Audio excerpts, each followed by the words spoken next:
Assalamualaikum warahmatullahi taala wabarakatuh. Halo semuanya, perkenalkan nama saya Mulia Yolanda, salah satu anggota dari kelompok 3.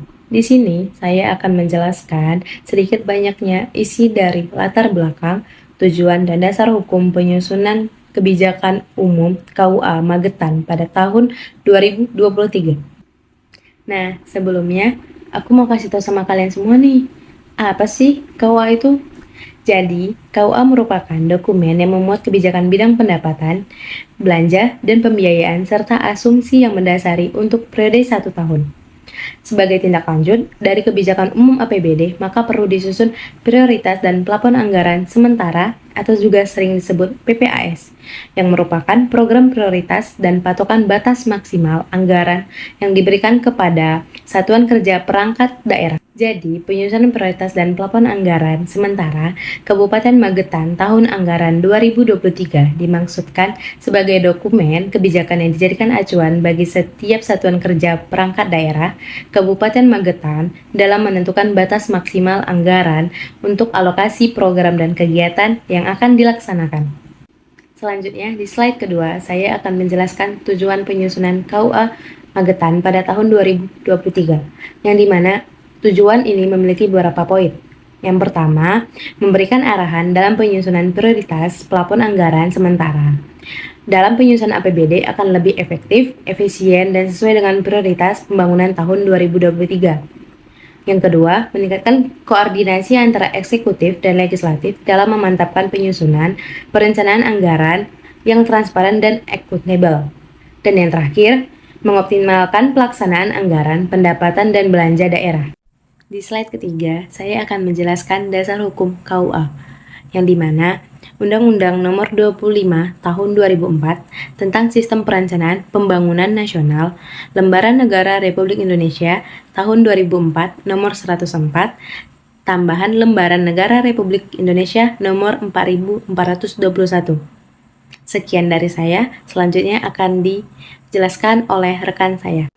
Saya Modila Asya Putri akan menjelaskan bab 2 tentang kerangka ekonomi. Yang pertama ada PDRB. PDRB terbagi menjadi dua, yaitu atas harga berlaku dan atas nilai konstan. Bila harga berlaku, maka dilihat dari tahun berjalan, sedangkan nilai konstan dilihat dari 1 tahun tertentu untuk menjadi dasarnya. PDRB adalah produk domestik regional bruto.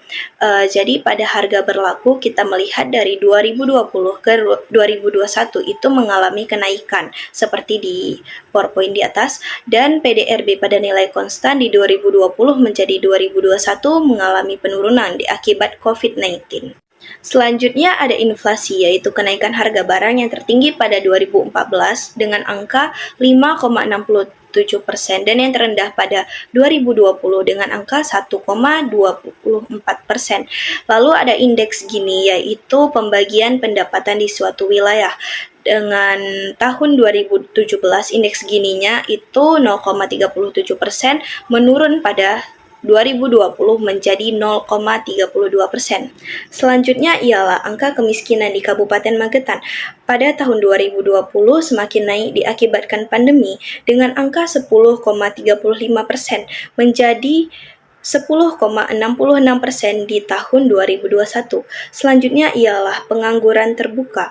Di Kabupaten Magetan kita lihat dari 2021 dengan kenaikan 3,74% menjadi 3,86% diakibatkan kurangnya lapangan pekerjaan. Hal inilah yang membuat angka kemiskinan di Kabupaten Magetan semakin meningkat. Selanjutnya ialah Indeks Pembangunan Manusia atau IPM yang merupakan ukuran pencapaian pembangunan manusia di suatu wilayah. Pada Kabupaten Magetan di tahun 2021 mengalami kenaikan dengan angka 73,92% menjadi 74,15%. IPM dapat diukur dari umur yang panjang, kehidupan yang layak, hidup yang sehat, dan juga pengetahuan. Selanjutnya ialah investasi pada Kabupaten Magetan di tahun 2020 dan 2021 dapat dilihat di slide ini. Investasi juga merupakan penanaman modal yang dapat ditanam oleh penanam asing dan penanam dalam negeri. Hai teman-teman, perkenalkan nama saya Sylvia Afnijar. Di sini saya akan menjelaskan di bagian bab 3, yaitu asumsi dasar dalam penyusunan anggaran pendapatan dan belanja. Nah, yang dimana di sini ada 3 perekonomian. Yang pertama itu perekonomian global, nasional, dan perekonomian Jawa Timur. Oke, selanjutnya itu ada asumsi dasar yang digunakan dalam APBD. Dalam APBD ini ada 3 tema teman-teman.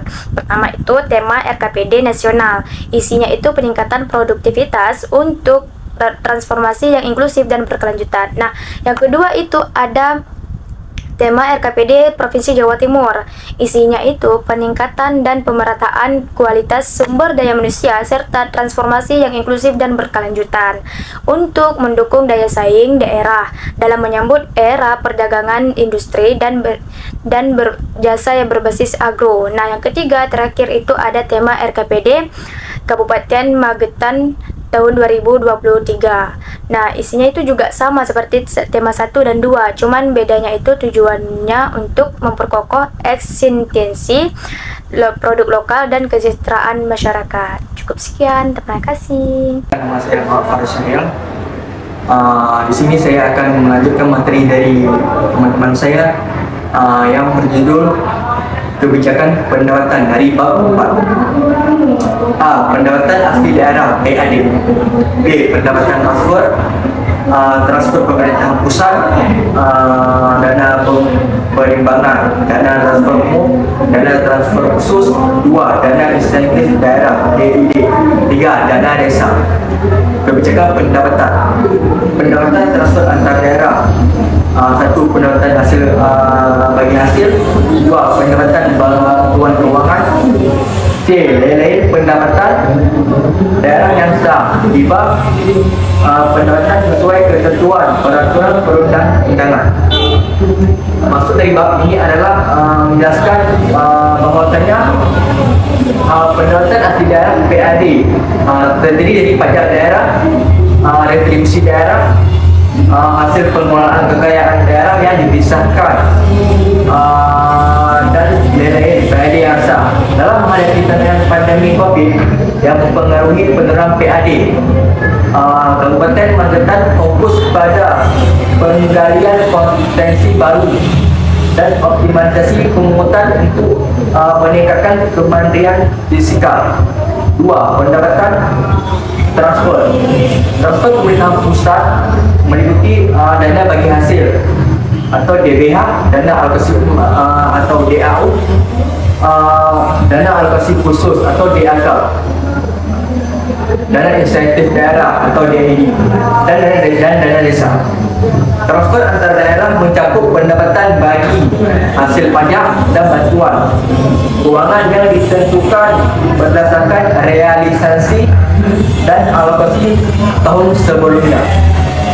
Strategi utama dari kebijakan pendapatan daerah pada pengelolaan terukur, keadilan bagi masyarakat, serta penyusunan koreksi berbasis data historis dan prediksi kondisi masa depan. Pendekatan ini dapat diharapkan untuk meningkatkan kapasitas fiskal daerah dan mengurangi ketergantungan pada transfer pusat dan provinsi. Sekian dari saya. Selanjutnya akan dijelaskan oleh teman-teman saya. Halo, saya Naura Kaskanela dari kelompok 3. Sekarang saya mau menjelaskan bab 5 yang berisi kebijakan belanja daerah. Nah, kebijakan belanja daerah Kabupaten Magetan itu berfokus pada 1. Program unggulan, mendorong program-program utama untuk mencapai visi dan misi daerah. 2. Prioritas daerah, yaitu melaksanakan program-program yang sudah ditetapkan sebagai prioritas. Yang ketiga, ada peningkatan ekonomi, yaitu memilih program yang bisa memajukan perekonomian daerah. 4. Kerjasama antar daerah, yaitu meningkatkan kerjasama dengan daerah lain terutama di tingkat regional. Yang kelima, ada standar pelayanan, yaitu memastikan pelayanan publik terpenuhi sesuai standar yang ditetapkan. Yang keenam, ada program berkelanjutan, yaitu mendorong program-program yang bisa berkelanjutan dan mendukung pembangunan jangka panjang. Ada kebijakan belanja belanja. Apa sih kebijakan belanja itu? Jadi kebijakan belanja itu seperti aturan main soal penggunaan uang negara atau daerah. Uang itu bisa dipakai untuk berbagai hal, misalnya untuk gaji pegawai, beli barang, dan kegiatan sehari-hari pemerintahan. Terus untuk membangun infrastruktur seperti jalan atau gedung. Terus untuk memberi bantuan ke daerah lain atau masyarakat. Terus ada mengatasi masalah mendadak seperti bencana alam. Nah, jadi uang yang diberikan dari pemerintah pusat ke daerah atau antar daerah itu disebut belanja transfer. Tujuannya untuk membantu pembangunan di daerah. Intinya, kebijakan belanja ini memastikan uang negara digunakan secara efektif dan efisien untuk kepentingan masyarakat. Nama saya Muhammad Nawawi. Nah, oke. Yang pertama, bab 6, kebijakan pembiayaan daerah. Yang terdiri 3 poin utama. 1. Kebijakan penerima pembiayaan daerah yang mengacu pada sumber penerima tambahan untuk memenuhi kebutuhan anggaran daerah seperti pinjaman daerah atau hasil investasi pemerintah daerah. Yang kedua, kebijakan pengeluaran pembiayaan daerah berfokus pada pengeluaran yang dilakukan pemerintah daerah untuk tujuan tertentu seperti pembayaran utang atau penyertaan modal pada perusahaan daerah. 3. Surplus atau defisit anggaran menunjukkan kondisi keuangan daerah, apakah terdapat kelebihan surplus atau kekurangan defisit anggaran berdasarkan penerima dan pengeluaran. Intinya, kebijakan ini membantu pemerintah daerah mengatur sumber daya keuangan agar tetap seimbang dan mendukung pembangunan daerah. Selanjutnya, bab 7, strategi pencapaian. Strategi pencapaian pendapatan daerah yang mencakup berbagai langkah untuk mencapai target pendapatan. Penjelasannya adalah sebagai berikut. 1. Strategi pencapaian target pendapatan daerah. Langkah-langkah yang diambil untuk memastikan bahwa seluruh sumber pendapatan daerah dapat mencapai target yang telah ditetapkan. 2. Strategi pencapaian target pendapatan asli daerah atau PAD. Fokus pada upaya peningkatan PAD meliputi sinkronisasi peraturan perundang-undangan. Kedua, intensifikasi. Ketiga, ekstensifikasi. Selanjutnya, nomor 3. Strategi pencapaian target pendapatan transfer yang merujuk pada langkah-langkah untuk memastikan bahwa dana transfer dari pemerintah pusat atau antar daerah diterima sesuai dengan rencana dan kebutuhan. Yang keempat, strategi pencapaian target lain-lain pendapatan daerah yang sah, mengoptimalkan sumber-sumber pendapatan lain yang diizinkan oleh hukum tetapi tidak termasuk dalam kategori PAD atau transfer. Strategi-strategi ini bertujuan untuk mengelola keuangan daerah secara efektif dan memenuhi target pendapatan guna mendukung pembangunan daerah. Halo, jumpa lagi dengan saya Nora Kaskanela. Sekarang saya di sini mau menjelaskan bab 1, latar belakang PPAS.